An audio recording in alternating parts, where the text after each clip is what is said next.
Yo tout le monde, j'espère que vous allez bien et bienvenue dans cette nouvelle vidéo. Partir à l'étranger. Alors, je vais vous parler surtout de mon expérience et de comment partir et avec quoi partir à l'étranger. Parce que c'est vrai qu'il y a maintenant bientôt 2 ans, je suis partie pendant 2 mois et demi aux US pour dire de travailler, de voyager, enfin bref, c'était juste super cool, c'était l'une des meilleures expériences de ma vie. L'âge requis. Donc le mieux pour ce genre d'expérience, c'est de partir soit à 16 ans en Europe, mais sinon en Europe tu dois avoir 18 ans, sinon tu ne peux pas faire ce genre de travail. Si tu pars par exemple comme moi aux US, vaut mieux avoir 21 ans parce que sinon tu peux pas profiter de tout ce que tu pourrais faire.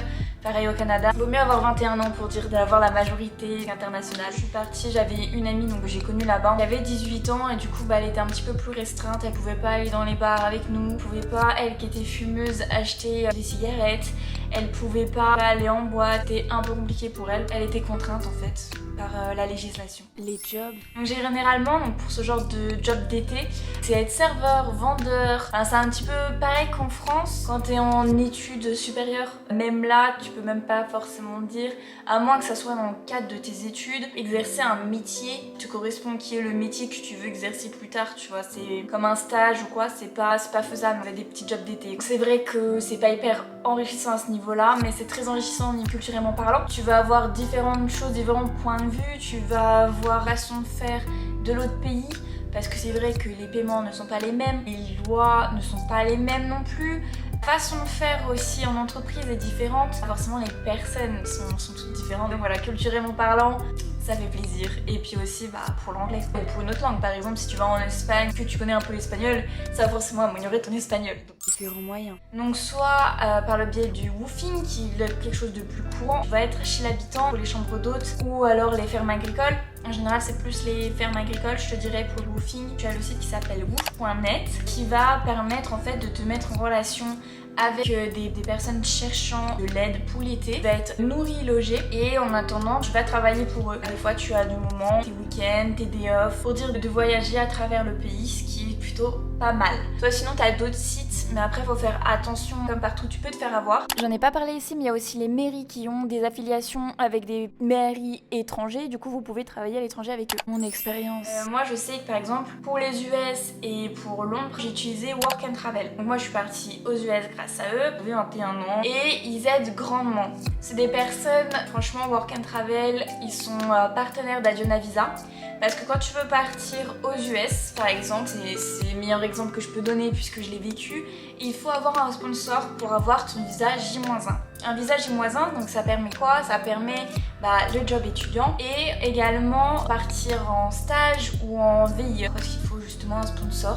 Et nous, grâce à Work and Travel, on avait déjà le sponsor. Pour postuler à Work and Travel, il fallait juste remplir le site web, un petit formulaire. Moi, j'avais juste postulé comme ça, je m'étais dit, allez, vas-y, de toute façon, j'ai quoi à perdre? J'ai rien à perdre. Autant le faire, ça, c'est mon rêve. Si ça fait pas, tant pis. Et puis si ça fait, tant mieux. Et voilà. Moi, pourtant, qui avant avait très peur de partir à l'étranger toute seule. Vraiment, avant, je l'aurais pas fait. Là, je me suis dit, vas-y, de toute façon, ça coûte rien. Au pire, je vais pas être prise. Et voilà, donc je m'en bats les reins. Et au final, on va appeler. Donc on m'a posé quelques questions, etc. J'avais un formulaire en amont à remplir avec des chèques à donner parce que ça m'a coûté plus de 1300 €. Work and Travel, ils prennent rien pour eux. Ça permet en fait, c'est 1300 et quelques, d'avoir ton visa, de faire tes papiers, par exemple la sécurité sociale, des choses comme ça. Ils vont t'aider dans la démarche et ils vont presque tout faire. Toi après, tu auras juste à plus ou moins prendre un rendez-vous, pointer au rendez-vous. Du coup, il y avait plein de papiers administratifs, etc. Et Work and Travel permettait de le faire sans que ça soit toi de le faire et tu ne prennes pas la tête. Ils m'ont réappelé, je pense, 1 mois après pour me questionner, pour remplir un petit parti web website qui permet donc, de trouver son employeur. Il fait parler en anglais. Ensuite, il y a Adiona Visa aussi qui m'a appelé, qui m'a fait parler en anglais. Il voulait voir mon niveau. Et sur cette plateforme web, on devait remplir nos CV, tout en anglais bien sûr. Également dire dans quelle partie des US on voulait partir. Tu avais tous les états. Tu disais quel état te plairait le plus. Aussi quel métier te plairait le plus d'effectuer. Pour que ça soit au mieux avec ce que tu attends en fait de ce job. Des semaines en gros tu avais un employeur qui t'envoyait un message, il avait déjà lu en fait ton profil, il faisait un peu des questions, il t'expliquait en fait le job et à la fin tu le prenais ou tu le prenais pas. Et en plus tout était expliqué, combien t'allais être payé. Il faut savoir qu'aux US, soit tu es payé juste au tips, soit tu es payé avec un salaire, soit les deux. Tu te fais payer toutes les 2 semaines. Moi c'est vrai que je suis tombée sur un très bon poste, c'était à Rehoboth Beach, donc dans le Delaware, c'était au bord de mer, enfin voilà, et que grâce à Work and Travel, en fait l'employeur est obligé de te pourvoir un logement. Tu dois le payer certes, mais il doit t'en prévoir un. Parce que toi tu connais pas le pays, c'est pas à toi d'aller le chercher, parce que tu connais rien, donc va chercher ton logement alors que tu connais rien. Avant de partir. Plus tard on m'a dit ouais faut que tu prennes rendez-vous pour le visa. J'ai pris rendez-vous pour le visa c'était vraiment avant de partir. C'était la course parce que l'ambassade des États-Unis il est à Paris.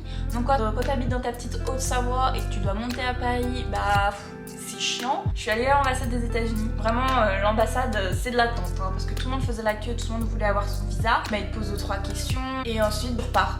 Et tu sais pas si t'as ton visa, ils te disent si vous allez l'obtenir, en fait vous allez le recevoir, je sais plus combien, juste je crois que t'avais maximum 1 mois ou toi de prendre tes billets d'avion et de partir tout simplement. Et par la suite, du coup, la même plateforme, j'avais plein de données que Work and Travel et Additional Visa te donnaient pour savoir quelques lois. J'avais des entreprises spécialisées dans les transports, personnes qui venaient spécialement que pour les étudiants qui faisaient ce genre de choses, te chercher à l'aéroport et t'emmener, il fallait tout réserver forcément, si tu les payais, voilà. Et aussi ces entreprises-là, elles permettent de faire des voyages. Donc en gros, tu pouvais partir à New York avec eux, à Washington, à Chicago, aller voir les chutes du Niagara, à Miami, bref, plein de choses.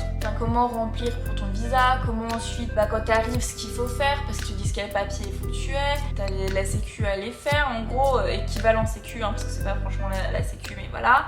Mon arrivée aux USA. Après le lendemain, donc je suis allée voir mon patron, parce que je suis arrivée le soir. Je suis allée voir mon patron, donc il m'a donné mes horaires, tout ce que je devais faire, ma tenue aussi. J'ai grave kiffé mon séjour. On a connu d'autres Français. Nous dans le boulot, on était du 3 Français. Ensuite, il y avait, je crois, 6 Slovaques et un Roumain. Donc c'était giga bien. Je suis allée 2 fois, comme je vous ai dit, par l'intermédiaire de la petite entreprise là à New York. Ensuite, je suis allée à Washington, je suis allée à Baltimore et à Annapolis. Normalement, aux US, c'est 45 heures environ de travail. Je suis arrivée d'en faire 65. Je commençais à 18h et je finissais à la fermeture. Et c'est vrai que quand il y a beaucoup de monde, on fermait, c'était 1h ou 2 du matin. Donc on arrivait à l'appart, c'était 3-4 heures. Niveau bouffe, etc. Je dirais que, en fait, moi ça m'a mis très longtemps avant de réussir à manger. Pendant 1 semaine, j'ai mangé très peu. Et après, pendant 2 mois et demi, j'ai fait qu'un seul repas par jour. De temps en temps, je me faisais un autre truc, ou sinon on allait au resto avec Eva. Sinon, j'allais me faire une dose de gros trucs de fruits. Ça coûtait un peu cher, mais franchement, c'est bien. Je vais vous mettre 2-3 photos juste après, là, pour vous montrer ce que j'ai fait.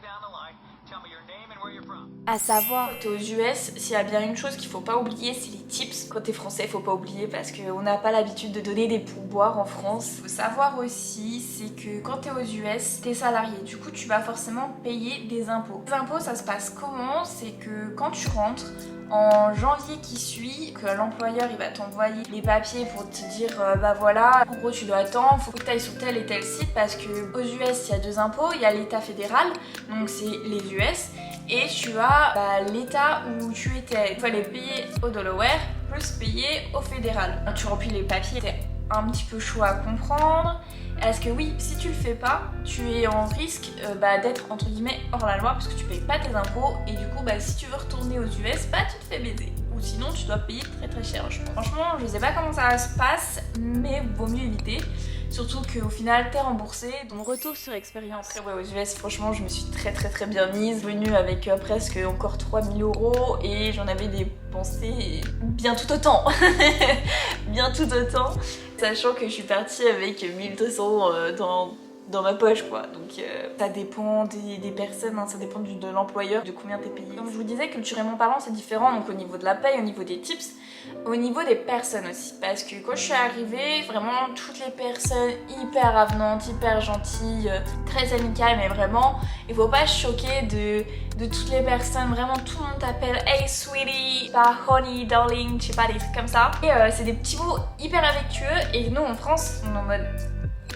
On le dit pas en fait, vraiment pas choqués parce qu'ils sont comme ça, c'était rafraîchissant, ou qu'ils parlaient facilement, c'était beaucoup plus facile de parler avec eux qu'en France, de parler avec des gens en fait tout simplement et ça fait beaucoup de bien. Ça permet aussi d'être beaucoup plus tolérant aussi de partir aux US. Il y a toujours aussi des gens très bizarres, j'en ai croisé aussi des gens très flippants, ouais il y en a un qui m'a vraiment fait flipper. Faire attention comme partout, faut rester prudent, surtout que c'est un grand pays où on sait qu'il y a beaucoup de tarés. Franchement, c'était une superbe expérience. Donc si vous voulez partir, faites-le. Si vous avez d'autres questions, posez-les-moi en commentaire. Après, je veux faire un talk show aussi sur Twitch. Des gens ont parti pour Erasmus, des choses comme ça, pour leurs études, pour des stages, etc. C'était pas le même point de vue. Du coup, ça doit être tout aussi intéressant. En tout cas, j'espère que cette vidéo vous a plu. N'hésitez pas à vous abonner, à faire sonner la petite cloche, poser des commentaires, faites-vous plaisir. Et puis à la prochaine pour une nouvelle vidéo.